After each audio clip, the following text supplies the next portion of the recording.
Hello everyone, ইতি Japan আরেকটি ব্লগে আপনাদের সবাইকে অনেক অনেক স্বাগতম এবং অনেক অনেক ভালোবাসা। আগের ভিডিওতে আমি দেখিয়েছিলাম যে আমি মাছ কিনতে গিয়েছিলাম মাছের মার্কেটে এবং ভোরবেলা উঠে গিয়েছিলাম। তাই এখন বাজে 7টা বাজে। আমি মার্কেট থেকে আসার পরে আমি জামা কাপড়গুলো ধুইতে দিলাম মেশিনে। তারপরে আমার দুটো ছেলের স্কুলের জুতো ছিল, যারা স্কুলের মধ্যে ওরা ওই জুতোগুলো ইউজ করে, তো ওগুলো আমি একটুখানি ডিটারজেন্ট দিয়ে ভিজিয়ে রাখলাম, যাতে ও সাদা জুতো তো খুব তাড়াতাড়ি ময়লা হয়ে যায়।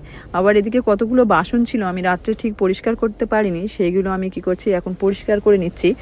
আমার হাজব্যান্ডও আমাকে হেল্প করে, কিন্তু অনেক সময় আমাকে নিজের করতে হয় নিজের কাজগুলো। তারপর এদিকে গুছানো, রান্নাঘর গুছানো, সব কিছু আমার নিজের করতে হয়। তো আমি ওখান থেকে চলে এসেছি, মানে এসে এগুলো করছি। আর একটু ঘুম পাচ্ছে, কারণ হচ্ছে কি আজকে ভোরবেলা উঠেছি।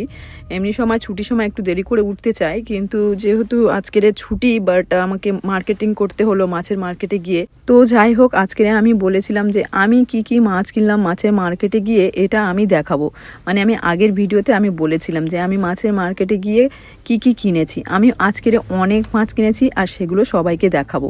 একটু পরে আমি সবাইকে দেখাচ্ছি, তারপরে আমি একটু কাজগুলো সেরে নিই। আর যেহেতু ওগুলো বাক্সের মধ্যে আছে, বরফের মধ্যে আছে, সেই জন্য করে নষ্ট হওয়ার কোনো সম্ভাবনা নেই।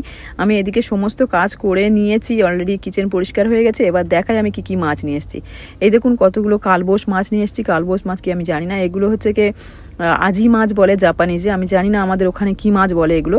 আর এই দেখুন কত বড় একটা মাছের মাথা, আমি উঁচু মানে তুলতে পারছিলাম না, এতটা ভারী বড় একটা মাছের মাথা নিয়েছি আমি। আর এটা আমি রান্না করব, মানে আমার তো খুব ভালো লাগে এগুলো খেতে। মানে এই মাছটা যে এত ভারী আমি কি বলি, অনেক বড় একটা মাছের মাথা, অনেক কম দামে আমি ওখান থেকে পেয়েছি। অনেক সময় মাছের মাথা দিয়ে মুগ ডাল দিয়ে রান্না করলে খুব ভালো লাগে, তাই না কি? অনেকে আছে যারা খায় জানে, বা বাঁধাকপি দিয়ে রান্না, চচ্চড়ি করলে, টমেটো কি বলে মটরশুঁটি, এগুলো দিয়ে রান্না করলে খুব ভালো লাগে খেতে এগুলো। তো আমি পুরো একটা বাক্স, মানে একটা বাক্স নয়, দুটো বাক্স ভর্তি মাছ, চিংড়ি, অনেক কিছু কিনে নিয়ে এসেছি, যেহেতু অনেক কম দামে পেয়েছিলাম। আর এগুলো আমি ফ্রিজে রাখলে নষ্ট হবে না, যখন ইচ্ছে হবে তখন আমি ফ্রিজ থেকে বের করে ফ্রেশভাবে রান্না করে খেতে পারবো। যেহেতু এগুলো ফ্রেশ নয়, ফ্রেশগুলো ডিপ ফ্রিজে রাখলে সব একদম ফ্রোজেন হয়ে যাবে, বাট তাও কোনো প্রবলেম নেই।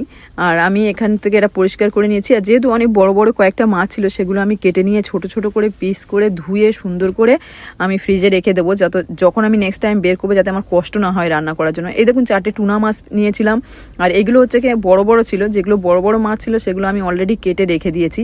তারপরে এদিকে ছিল সালমন মাছের হচ্ছে কি এগুলো কি বলে মাথা টাতাগুলো ছিল, আর এগুলো খুব টেস্টি হয়। এর কি মানে বলবো আমি, অনেকগুলো তেল বের হয় এর মধ্যে দিয়ে, এত স্বাদ না। সালমন মাছ হচ্ছে কি পৃথিবীর সবচেয়ে টেস্টি মাছ, সবাই জানে। আর হচ্ছে কি আমাদের ইলিশ মাছও অনেক টেস্টি, ইলিশ মাছের সঙ্গে তো কোনো মাছের তাল মিলানো যায় না, তাও বলি সালমন মাছ অনেক টেস্টি মাছ। আর আমার একটা ফেভারিট মাছ, আমার নয় প্রায় মানুষের ফেভারিট মাছ। তো আমি এটাকে আজকে স্যুপ মতন করবো একটুখানি। আর আমি অলরেডি যা যা লাগবে সব দিয়ে আমি বসিয়ে দিয়েছি, আর স্টোভে বসিয়ে দিয়েছি। কারণ হচ্ছে কি আমার যে হাঁড়িটা, এটা হচ্ছে কি মানে ইলেকট্রিক ওভেনে রান্না করা যাবে না, স্টোভে রান্না করতে হবে। তো দেখতে পাচ্ছেন অলরেডি কতগুলো তেল বের হয়ে গেছে মাছ থেকে, আর দেখতেও খুব সুন্দর লাগছে, খেতেও তো মজার হবে একদমই। যাই হোক, আপনাদের কার কার সালমন মাছ খেতে ভালো লাগে অবশ্যই কিন্তু কমেন্ট বক্সে জানাবেন। আর আমি জানি না আমাদের ওখানে পাওয়া যায় কিনা এই মাছগুলো, যদি কারো জানা থাকে অবশ্যই কিন্তু আমার কমেন্ট বক্সে জানাবেন।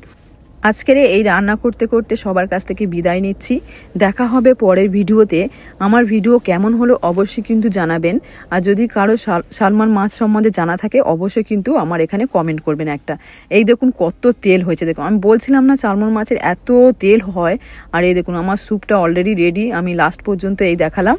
তো সবাই ভালো থাকবেন, সুস্থ থাকবেন, দেখাও হচ্ছে পরের ভিডিওতে। আমি এখন রান্না করেছি আর মজা করে খাই। আর সবাই দেখুন, বাই বাই।